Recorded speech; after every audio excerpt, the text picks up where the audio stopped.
దేశం కన్నా గొప్ప నాయకులు, ధర్మ రక్షకులుగా పేరు ప్రఖ్యాతి పొందినటువంటి ఛత్రపతి శివాజీ గారు మనందరికీ కూడా సనాతన హిందూ ధర్మ పరిరక్షణానికి స్ఫూర్తిదాయకులు.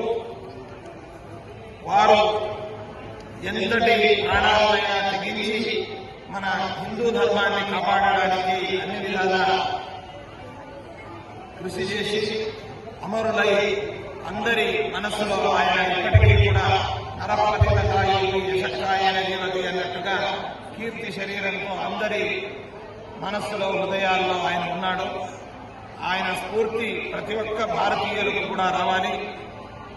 మనం ఈరోజు ఉండవచ్చు, లేకపోవచ్చు. అయితే మన దేశ ప్రేమ, దేశభక్తి, మన ధర్మ రక్షణ కోసం మనం ఎన్ని త్యాగాలైనా సిద్ధం కావాలనేటువంటి పిలుపును ఆయన స్ఫూర్తిగా మనం భావించి ప్రతి ఒక్కరు కాపాడాలని చెబుతూ మంత్రాలయ గ్రామం నందు శివాజీ గారి ఈ యొక్క జయంతి ఉత్సవ కార్యక్రమాన్ని యువ నాయకులు, యువకులందరూ కూడా కలిసి జాతీయంగా ఈ ఉత్సవాన్ని నిర్వహించడం ఎంతో సంతోషమైనటువంటి విషయం. అందరికీ ఆయన అడుగుదారిలో ఆయన స్ఫూర్తిని మనం అలవరచుకుని దేశభక్తిని, మన సనాతన హిందూ ధర్మాన్ని ఎలాంటి పరిస్థితుల్లో కూడా మనం కాపాడడానికి నడుము బిగిద్దామని చెబుతూ అందరికీ శుభాకాంక్షలు.